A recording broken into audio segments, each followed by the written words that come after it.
The lingering enmity between Iran and the United States is one of the likeliest hotspots to spark a third global war. While Iran doesn't enjoy the type of full-fledged support from allies that other nations wrapped up in both previous world wars did, a confrontation in the Middle East comes with the threat of rapidly becoming hugely destabilizing, and multiple major powers all have a vested interest in how said conflict turns out. Some may even be willing to go to war against the obvious top dog in this matchup, the United States of America. Iran's been a particularly spicy boy since the 1979 Iranian Revolution, where Ayatollah Khamenei overthrew a Western-backed dictator. In some ways, it's hard to blame the new Iran's attitude. The old Shah had concentrated Iran's oil wealth amongst the elite, creating a massive wealth gap. He also invited Western specialists into the country to help extract the oil and build the necessary infrastructure. His accommodations for these Westerners ended up violating many fundamentalist Islamic rules, and decadent events such as the 1971 celebration of the 2,500 years of the Persian Empire threw fuel onto the fire. As inflation rocked the nation, austerity measures that disproportionately affected the lower classes drove many toward revolutionary circles. After the revolution, Iran experienced what many would consider an overcorrection toward fundamentalism. Today, the nation finds itself at a crossroads, as the newer generation bear little of their father's hostility for the West and instead grow increasingly tired of the oppressive rule of the fundamentalist state. Iran in turn blames the US and its allies for sowing the seeds of discord. The biggest point of contention between the US and Iran is its pursuit of nuclear weapons, something that the US has made clear in no uncertain terms it will not tolerate. Starting in 1957, Iran began to pursue a nuclear weapons program, but found little success. Faced with an existential crisis in its war with neighboring Iraq in 1980, Iran decided that pursuing nuclear weapons was a matter of national survival. China and Russia were all too happy to assist Iran in developing what they termed peaceful development of nuclear power. However, all involved knew that the cooperation on nuclear development programs was easily re-engineered toward the development of nuclear weapons themselves. In the early 2000s, the US warned that Iran was reaching completion of the development of a functional nuclear weapon. Under incredible scrutiny and international pressure, Iran at last agreed to terminate its nuclear weapons program in 2003, though maintained that its centrifuges would remain and be only used to enrich uranium for use in civilian nuclear reactors. However, an International Atomic Energy Agency investigation revealed that Iran had secretly continued to pursue a nuclear weapons program, prompting the US, China, France, Germany, Russia, and the UK to put pressure on the country to cease its weapons program once and for all.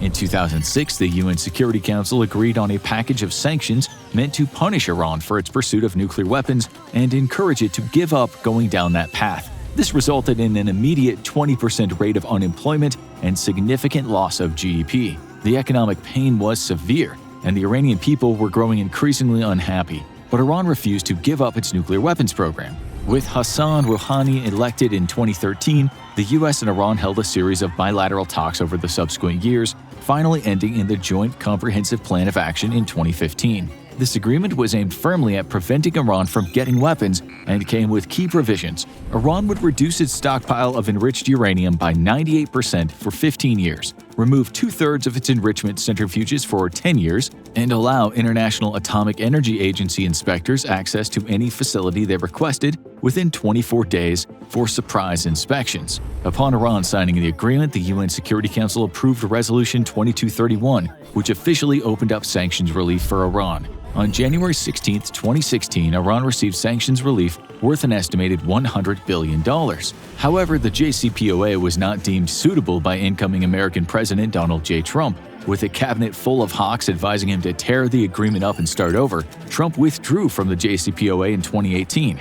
New sanctions were immediately reimposed on Iran as the U.S. offered terms for a new agreement, while Iran declined and issued its own terms for remaining within the JCPOA. President Trump further demanded that European allies cease their trade with Iran in order to further isolate the nation, but they refused, opting instead for the carrot rather than the stick. President Trump then promptly threatened unspecified consequences against the Europeans. The new sanctions on Iran have prompted the nation to move toward nuclear armament faster than ever, and emboldened hardliners within the country as the nation faces its worst economic crisis since the Iran-Iraq War. The nation has long supported extremist groups in the Middle East, but began to arm and train Shiite militants in force after the JCPOA agreement was terminated. Through its elite Quds Force, Iran has provided high-tech drones to Hezbollah, trained and equipped over 100,000 Shiite fighters in Syria, supplied ballistic missiles and drones to Houthi fighters in Yemen, and helped Shiite militants in Iraq to develop long-range missiles. The U.S. has named Iran the forefront sponsor of terrorism and estimates it spends over $1 billion arming and training extremist forces every year. Between 140,000 and 185,000 Quds Force partner forces remain in Afghanistan, Gaza, Lebanon, Pakistan, Syria, and Yemen, giving Iran a significant proxy force to threaten Western interests with. Under President Joe Biden's first term, the U.S.'s top concerns with Iran include the continued development of ballistic missiles with ranges of up to 1,250 miles. These could be hurriedly loaded with nuclear warheads or biological or chemical agents. Iran is also selling armed drones to Russia in support of its war with Ukraine, along with sales to militants in Iraq, Lebanon, Palestine, Syria, and Yemen.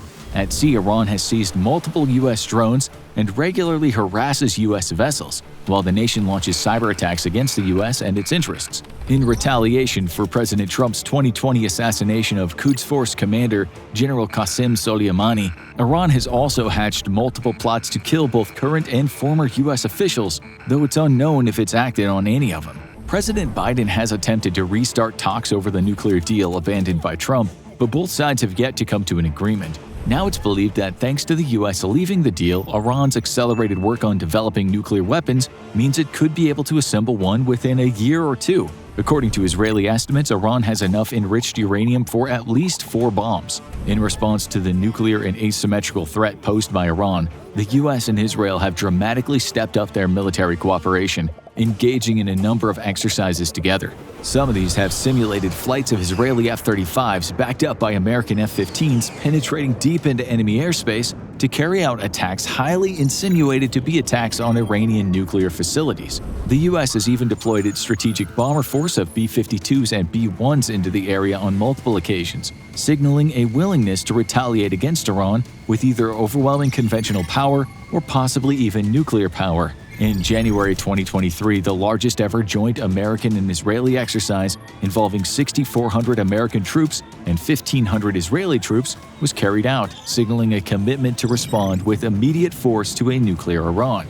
The U.S. has made it abundantly clear it will not tolerate a nuclear Iran, and this resolve is mirrored by Israel, who is most directly threatened by Iranian nuclear weapons. However, a nuclear Iran could spark an arms race in the region, with states like Saudi Arabia and Jordan feeling the pressure to develop their own nuclear weapons to ensure their own safety versus a nuclear Iran. This could spark a wave of proliferation that would be disastrous for the world in light of a near century of careful work to contain nuclear proliferation and thus limit the risk of a catastrophic nuclear exchange. There's little doubt then that the U.S. is prepared to use the full might of its military against Iran to prevent this nightmare scenario.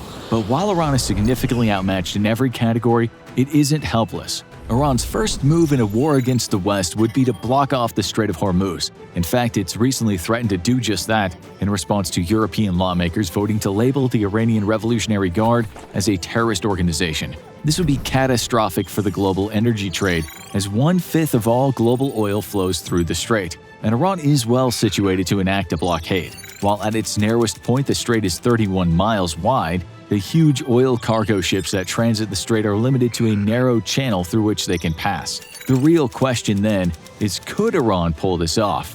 Blocking the straits with traditional naval power is off the table. In the 1980s, the U.S. and Iran went to war briefly over the collision of a U.S. destroyer with an Iranian mine, and the results weren't pretty for the Iranian Navy. While Iran has grown an arsenal of anti-ship missiles based onshore batteries since then, U.S. naval and air might is simply too much for Iran's navy of 7 frigates, 3 corvettes, 19 submarines, and 21 patrol vessels. Instead, Iran would rely on attacking merchant ships to blockade the strait physically. By sinking a massive oil tanker right at the strait's narrowest point, it could effectively blockade the strait for months, even longer if recovery efforts are undertaken under hostile fire. Modern tankers are certainly big enough for the job, but could Iran realistically sink one of the supertankers? Unlike during the 1980s tanker wars between Iran and Iraq, When both nations tried to sink each other's tankers, modern tankers are much larger and feature double hulls, which would be harder for even modern anti-ship missiles to do much fatal damage to.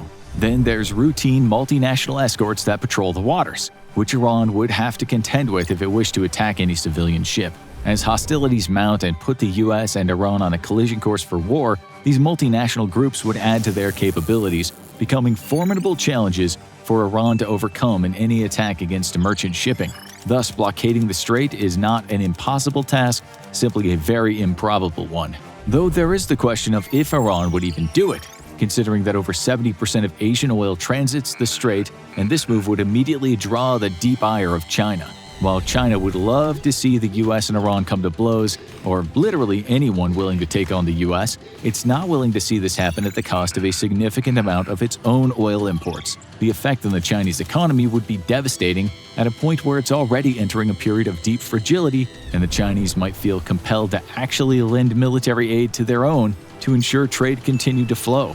Iran's most likely move then would be to use its proxy forces to attack US, European, and Israeli interests in the region. With nearly 200,000 militants supplied and trained by Iran, this veritable army of militants is one of Iran's biggest insurance policies, as their reach expands across the entire region. Never one to shy away from terrorism, Iran's unleashing of these militant forces would inevitably lead to a dramatic uptick in terrorist attacks inside of Europe, with a lesser amount making it across the sea to the US. This massive proxy force could throw the entire region into chaos, threatening global energy supplies. However, other nations might not be willing to see the US dominate Iran and overthrow its government to install a pro-Western replacement. China, for one, would hate to see US influence grow even stronger in the region. And while Russia has been relegated to the minor leagues, it too would be unhappy about US influence growing even stronger in the world's most economically important waterways. While extremely unlikely, a successful US campaign to overthrow the current regime does run the risk of inviting action by these two nations, and could escalate the conflict into a full-out world war. Now go check out the time that US and Iran went to war for 24 hours, or click this other video instead.